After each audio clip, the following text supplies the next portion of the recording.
magbigay tayo ng 2-3 mahalagang ride safety tips. Sige, para sa akin pinakamahalaga yung body language tsaka yung sign language para sa akin kasi nag-work sa akin yun eh. Okay. Motor tayo, so di natin maiiwasan hindi sumingit. Sisingit talaga, sisingit yan.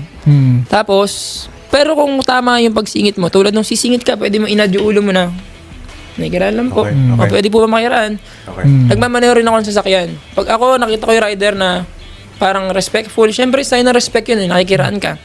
Traffic, isipin nyo, pila yan.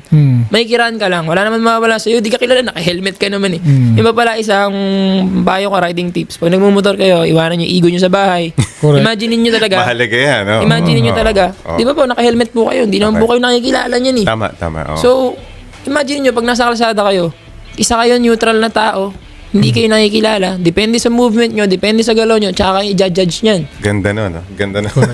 Minsan yung makikiraan ka. Okay lang ba? Iisipin na nun, di ba? Ako, napakabait na itong taon to. Sino kaya nasa loob ng helmet na to, di ba? Pero kung i-judge ka na nila. Kung mayabang hanggang magulang mo, i-judge nila. Dahil sa singit mo lang. Tama yan. Pero, vice versa yan. Pag ginawa mo naman na bumati ka, good job ng rider na. Okay. Papadaanin kita na maayos, di ba?